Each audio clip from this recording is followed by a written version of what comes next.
All right, we are live. Okay. We have an Do you excellent want connection. the people who are leaving to leave right now and then I'll start? Yes. So my class, let's head back to my room. We'll come back for Charles's. Thanks, guys. See you soon. Okay, and you don't have to do a thing. Back class. All right, easy. Anyone else? Is that you three? Is Riley? She left. I've lost Riley. He's gone. Okay. Bye. Bye, everybody. We'll be Thank back. you. We'll see you soon. Oh, Jade, go. All the time.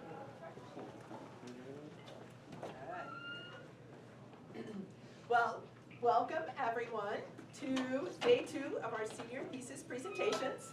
You can see today we will have Jade speaking about problematic bear behavior and Charles speaking about marijuana and fentanyl and what their impact is on society. I think I mentioned before that the seniors have been working all semester on their researching, organizing, writing big research papers, and this is their final project, which is making a multimedia presentation about their research and future careers that they're interested in. So thank you all for attending, and please give Jade your full attention. Problematic behavior in black bears and what humans can do to prevent it. There are 2 kinds of black bear in California, both Ursus americanus. There's wild bears and then there's nuisance bears. Most people have noticed the impact of problematic bears in our communities and around our homes. But our communities in the Eastern Sierra have developed in a natural habitat of black bears, and we as humans must keep that in mind. As our communities merge, more and more confrontations with these black bears will and have occurred. We have to remember that we have trained black bears to rely on us as humans, and they are not to blame for their curiosity and dependence. We are. Black bears are different from brown bears. In California, there are no brown bears. Black bears' coats color can vary from black to blue-black, dark brown, light brown, to a cinnamon color. The warmer tone fur is often confused with the actual brown bear. Brown bears can be recognized by the large hump on their backs, whereas brown bears don't have a hump nearly as big.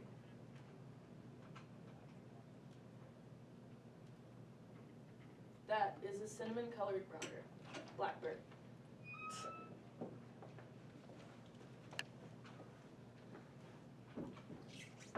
Problematic behavior.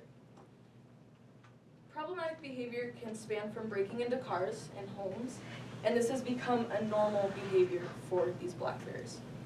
And to us, this is seen as problematic, whereas to them, it's seen as an opportunity. They have destroyed many properties here in our community, and sadly, it's become normal to see and hear about.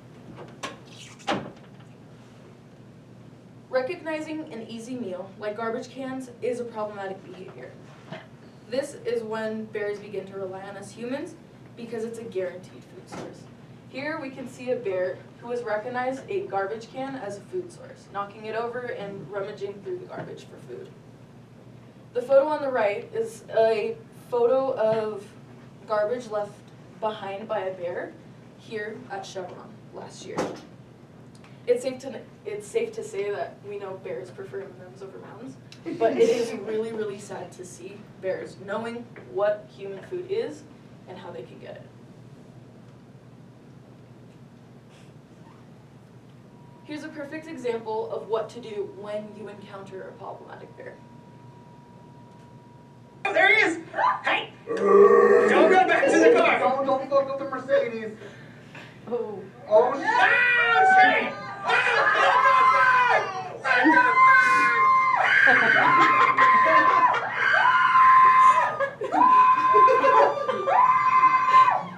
Are they in? Here we can see that the bears have been trained around human behavior, recognizing that a car can be a food source. If you leave food in a car, they can recognize that and they know how to open the doors, as you just see. That was an excellent example of bears' intelligence and their dependence on humans. The people in the background are unknowingly doing the right thing. They're making loud noise. This scares off the bear and warns us humans as being a potential threat. They're in a large group. That's commonly known when you're on a hike, being as big as you can and making as much noise as you can. In the end, they successfully scared off the bear, and it could have taught the bear that there are consequences to their actions. Oh, there he is. Black bears' unnatural diet versus their natural diet. The relationship between bears and the unnatural and human-induced diet they have access to can be harmful to their health. For example, when natural foods like leaves are available, they would rather choose garbage than their natural diet. So here, when their natural food is consumed, the garbage isn't as high of a number. But when we see a kind of plastic such as polythene, there's more garbage consumed than actual food.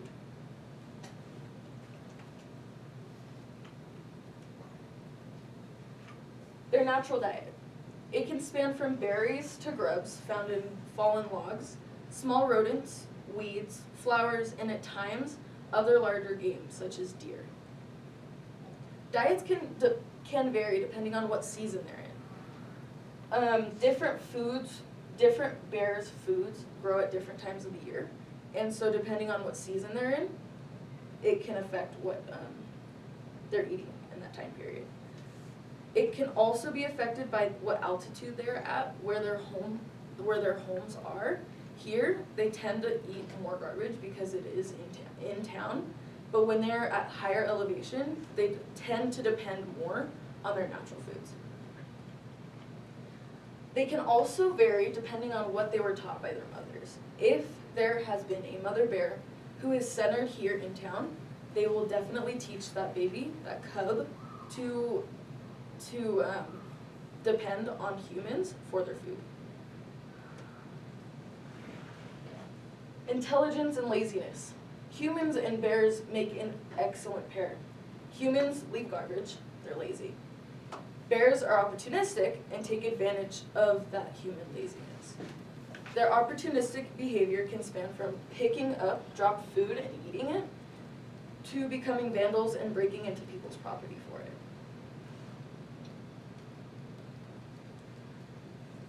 Here's another example of human laziness. Here you can see the mother bear on the right and her cub breaking into a cooler. This has become a natural sight for us to see.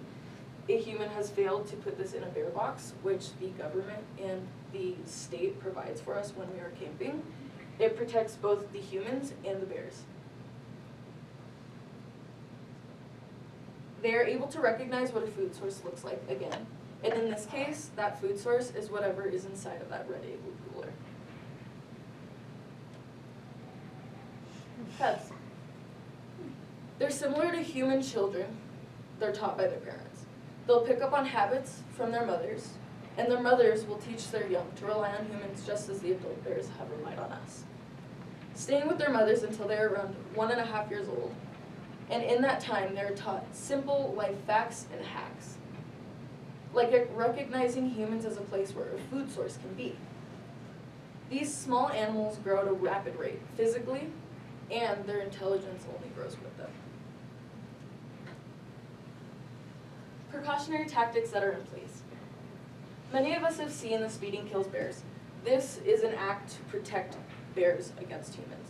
Whether we realize it or not, there are multiple signs up and down the 395 that is used to help bears be protected by speeding humans. Many of us have also seen bear canisters. Bear canisters are used for backpacking or camping, and it protects the bears from human food. And the obvious, the do not feed bears sign. This, although it might seem very normal for us to see, many visitors in the park, such as Yosemite National Park, don't listen to this. Humans need to do better.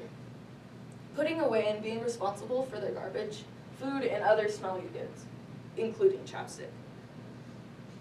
putting away, slowing down and going the speed limit in heavily wooded areas can also help protect bears. Picking up after yourselves and others when camping or even outside of your own homes. These boxes are here for our use and to protect bears, and utilizing them would be the smartest thing. Unlike from many of the previous presentations, my job interest isn't related to my research paper.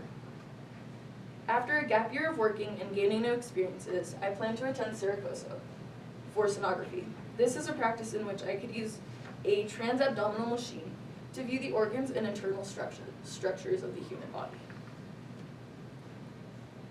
The education I would need is sonography. My credentials would be an AA degree, a 2-year degree, and the experience necessary is to obtain 12 months of ultrasound technician work history. And while I am in Saragossa, I can be doing that at the hospital, all while I'm still going to school. My career. The average salary is around $63,000. And the job outlook from the BLS projects the sonography to grow 19% from 2020 to 2030. And with the growing number of job opportunities there at Mammoth Hospital, I am pretty excited to go into this field. Denise, on the right, opened my eyes to the world of medical imaging. Her path wasn't always towards medical imaging. Her first intention was to study and major in marine biology, which is a little bit different than what she's been doing for the past 20 years. She started her journey in the office of Mammoth Hospital as a receptionist. And I'd like to thank Denise for opening my eyes.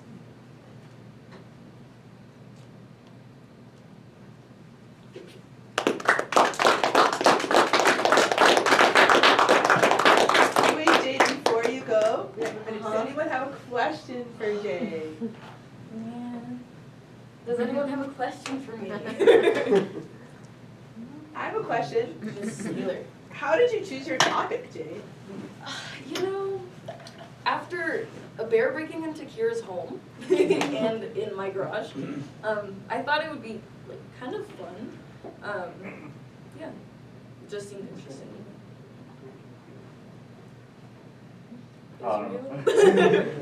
Anyone else? Yes.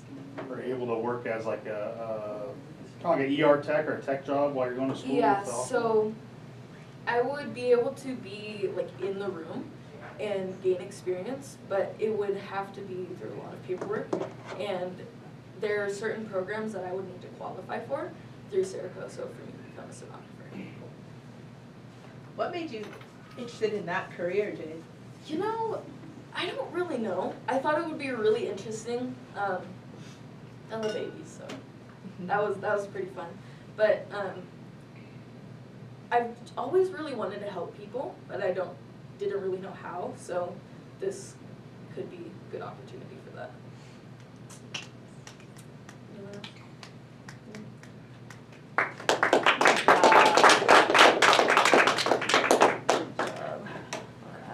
Was it like 16 or something?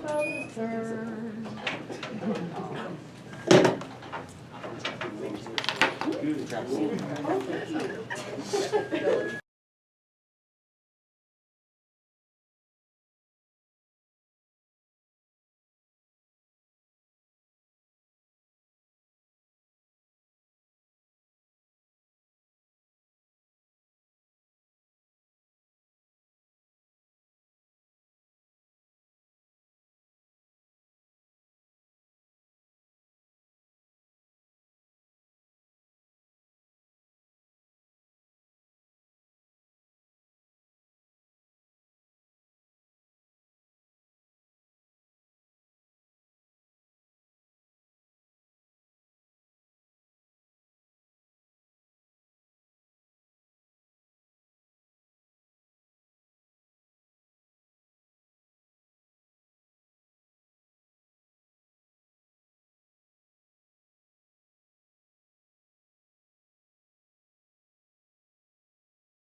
Microphone on. We good? It's on. It's Go on. ahead. Perfect. Okay, Good. so really quickly, our next presenter is Charles Peak. Hi. I got one, thank you. Alright, so today I'm going to talk about marijuana and fentanyl. So in the United States, drugs have been a growing problem since, well, basically the start of the country. But this has been escalating in recent years, especially in these two drugs, marijuana and fentanyl. They both changed our world, and now we have to figure out how to live with them. Alright, so what is marijuana? Marijuana is a hallucinogen. I'm going to talk about that a little bit on the next slide. But basically what I'm going to talk about now is it's all natural. It's an all natural plant. And there's two main pieces that I'm going to talk about inside it, which are THC and CBD. So THC is the part in marijuana that basically causes addiction and the high and basically everything off of that. And then CBD is what is used in the medical field for marijuana. So THC causes addiction, CBD good for medical use. Okay, so a hallucinogen, or hallucinogen, I always pronounce it wrong, I'm sorry. So here we have THC. So depressants, that's all kind of like alcohol, which we have up here. Here's alcohol. Fentanyl is down here. We're going to talk about that a little bit later. And then THC. So hallucinogens, they will make you hallucinate. And as you can see, it's kind of in between the depressants and hallucinogens. It's kind of in this little like area. So it's kind of just like it's a alcohol that messes with the brain a little bit more, is how I would explain it. Okay. So marijuana is all natural, but cultivations happen. So cultivations meaning like changes in how it works, or changes in the material. So an example of cultivations would be like a watermelon. So before cultivations, watermelons used to look like this, and today look more like this. And so this affects marijuana in the way of THC and the CBD. So the THC, what causes addiction, and the CBD, medical use. So with most illegal marijuana, the THC levels are mostly risen up. I feel like that's pretty self-explanatory, but I can ask questions later. And then there's a few ways to use marijuana. So first and probably most popular would be smoking, and then there's edibles, there's types of oils and whatnot. And in the edibles and oils, the THC and CBD can really fluctuate. So for example, in one type of edible, the THC concentration is upwards of 95%, leaving only about 0.2 for CBD, what's medical use. And here's some other examples of cultivations, like some banana. I know these are all like really different visually. Marijuana's not changed much visually. Those are some examples. So I've talked a bit about THC causing addiction, but what does that really mean in terms of marijuana? Well, as you guys probably know, addiction makes you want to keep taking the drug or whatever it may be. So this has effect on any and everyone around you, but mostly what I've found through my research and an interview with a DEA special agent, which I'll talk about a bit later, is the breakdown of the family unit. So friends and family that are close to you and you're smoking or whatever using marijuana, it can be really bad on the rest of the family. It's like here, if they're smoking all in the house, it will get to the child, and that has a really big effect on the brain and whatnot as it's still developing. And then I saw this post a while back, how my husband smoking affected our marriage. So one day, this lady asked her husband, the pot or the family? In response, her husband packed his bags, and left. He did end up coming back later, but not everyone will come back. Breakdown of family unit. So medical uses. I kind of told you guys about CBD, and it has medical uses, but what actually does it do?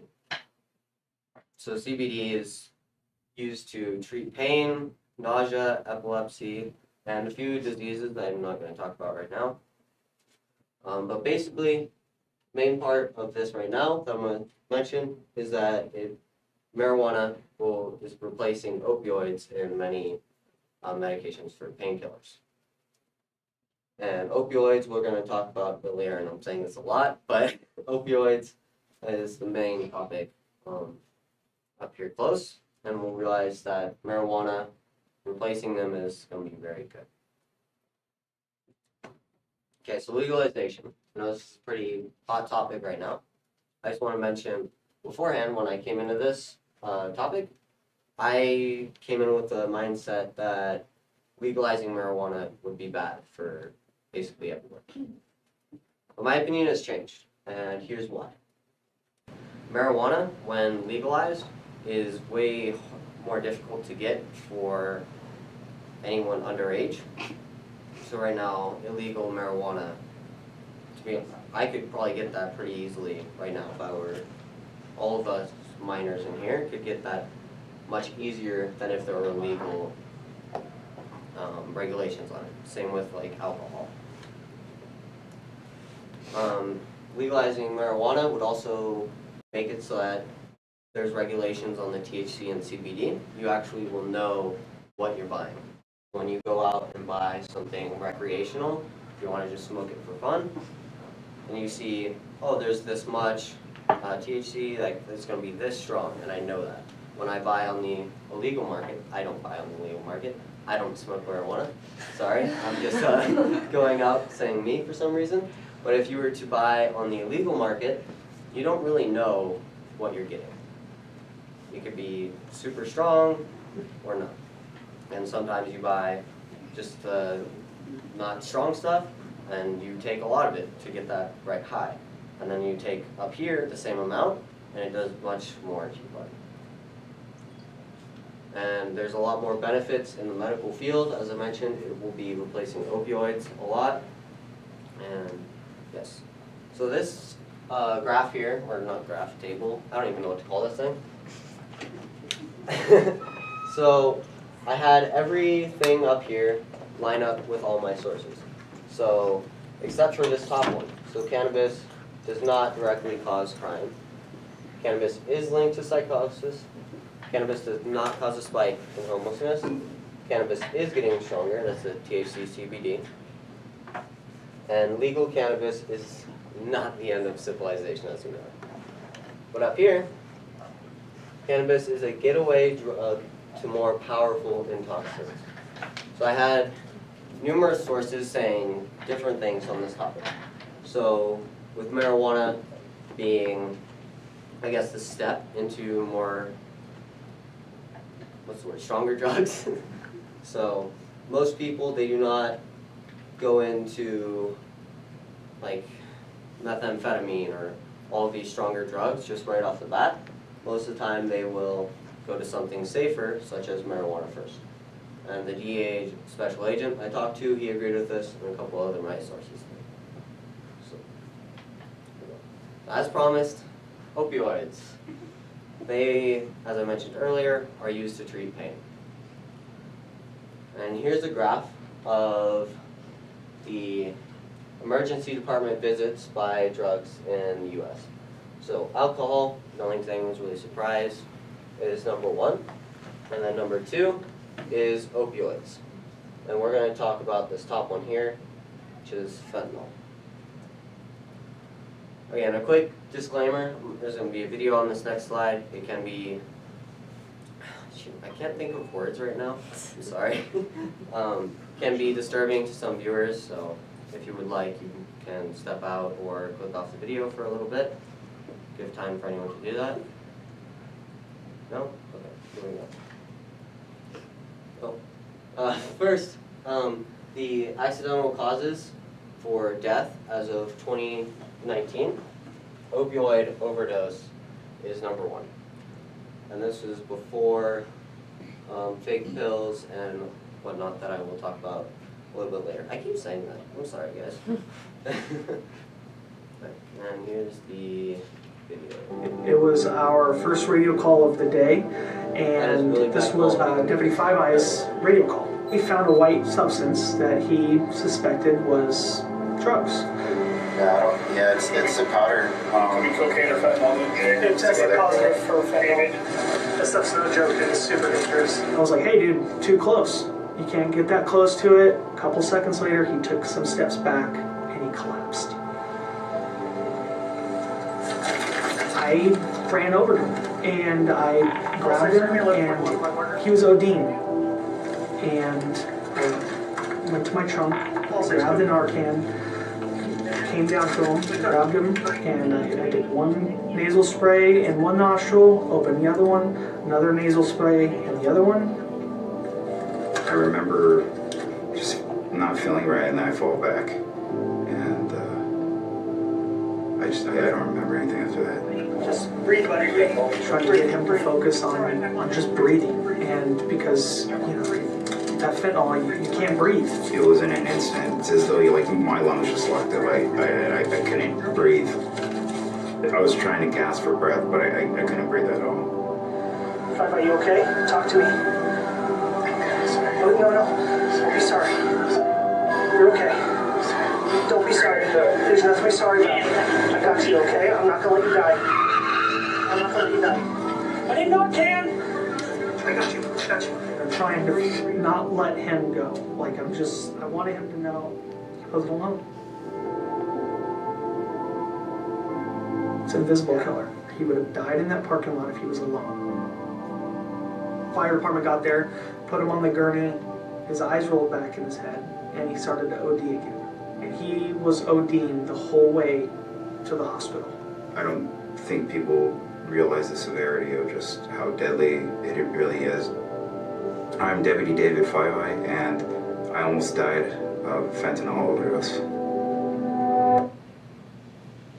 Okay. It was our first... There we go. Okay, so as you can just see from that past video, Deputy David Five-Eye, he never ingested the fentanyl. He did not take it in any way. It just absorbed through his skin, and he still was able to overdose or OD from it. So here's a little, I can't think of words. I want to say diagram, but it's just a picture.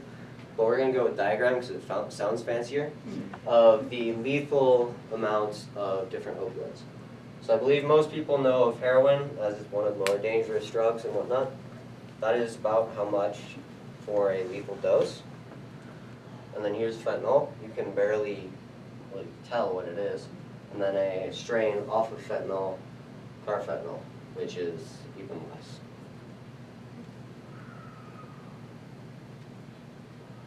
Here's it next to a penny.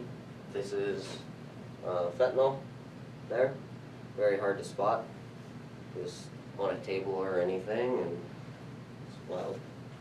Here again, tip of a pencil. Can barely see it in most containers. And again, as we saw from that past video, there is a way to treat opioid overdose, which is Narcan. Narcan is completely harmless to the body, and you can have as much as you want, and it reverses the effects of opioids. If you want any more information, there's a QR code here for Narcan. And when I went on a ride-along the other day with Deputy Walston, going over all the safety checks and everything I need to know, he told me that his Narcan is right here on his vest. So it is very important. He's already had to use it a few times. Okay, and then going off of fentanyl, recently there's been an uptake in fake pills, which are pills that have fentanyl in them. And so here's authentic, normal oxycodone, which is a different opioid. And here's one laced with fentanyl. You can see from this picture they look just a little bit newer. There's plenty of variants of the fake pills. This is just one example. But in these fake pills, as I told, were fentanyl. But what's crazy about it is in each pill, there's a 4 out of 10 chance, or 40% chance of getting a lethal dose. 40% chance of ODing. And if you weren't as lucky as Deputy Five Eye, 40% chance of death. And more recently, they've come out with rainbow fentanyl. So here's basically the same pills we showed on the last slide, but they're all colorful. They look so pretty. There's different variants of these. These are basically the same as the previous, just colored differently. So there's different examples, such as this one here. This powder, not actually a fake pill, but still rainbow fentanyl. And I mean, this just looks like unmarked Skittles to me. But still that 40% chance of OD. So my conclusion, legalizing marijuana can be good if regulated and monitored correctly. And fentanyl is bad and awareness needs to be spread. But as you've seen probably from, I think there's been 2 presentations already this year on fentanyl and rainbow fentanyl, the fake pills, so awareness is being spread. And here's a QR code for my sources. It'll show up again. I know this is a very controversial topic. Okay. And so, my high school plan. So my plan is to go to Montana State University for 4 years, get experience and build up a backup career, and then eventually go into law enforcement. And so going into law enforcement, right now, why I got interested in it, because, well, I really want to help people, like Jade was saying, but I think that I found my calling. I've been an explorer for the Mono County Sheriff's Office for about a year now. Competed in a few competitions, and had some really good experiences, and I believe this is, I guess, my calling in life. So some of my training for becoming a peace officer would be, you have to do a 6 months academy, and they teach basically everything there. And then some pay in California if I wanted to come back here, which I might plan on doing. The wage is around $100,000 a year. And then if I decided to stay in Montana, it would be about $60,000 a year. And as promised, I know it's been a while, but I finally am going to talk about my interview before I get to my sources. I interviewed DEA Special Agent Carlos Managos. He's been in the DEA, I believe, 13 years. Had a lot of experience and everything to talk to me about. Here's some more sources and that QR code again. Thank you. Is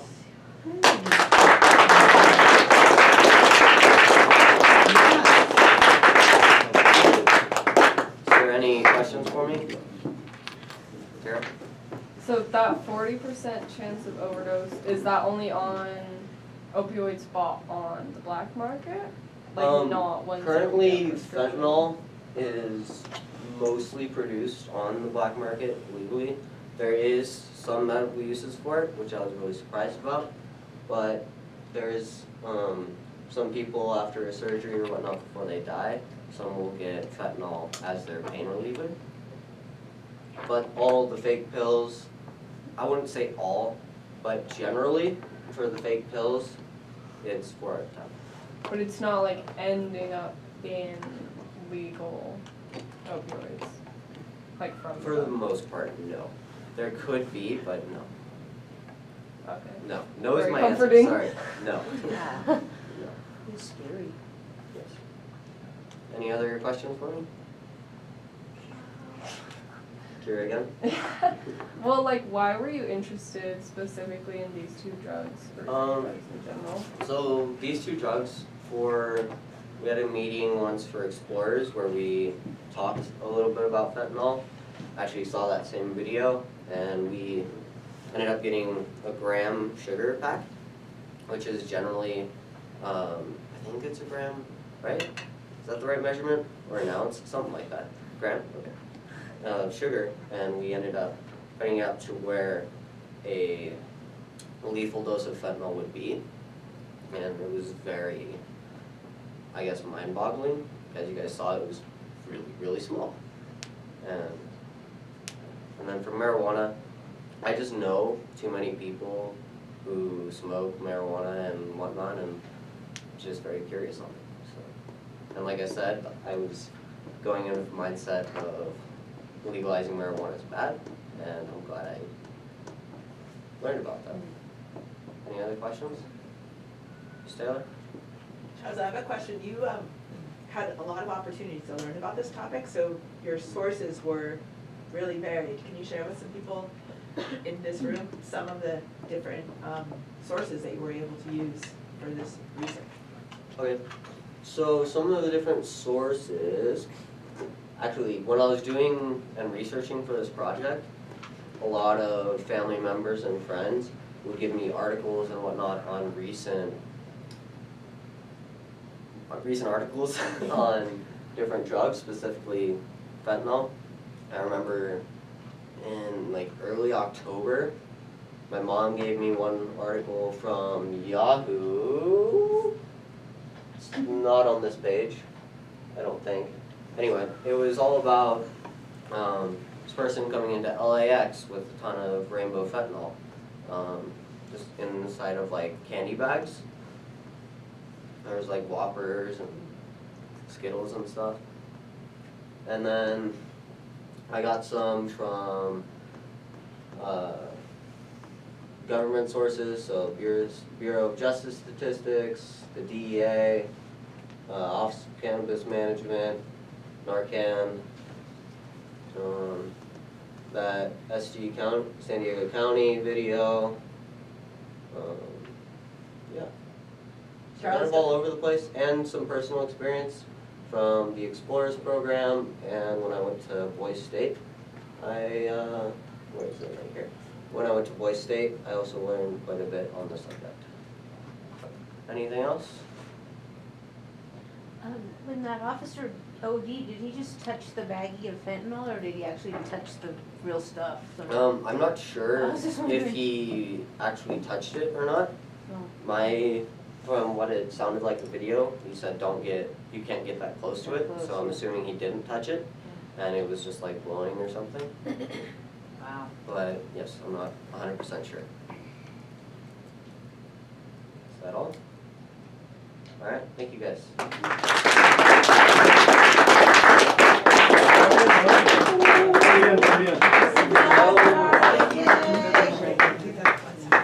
All right, thank you, everyone.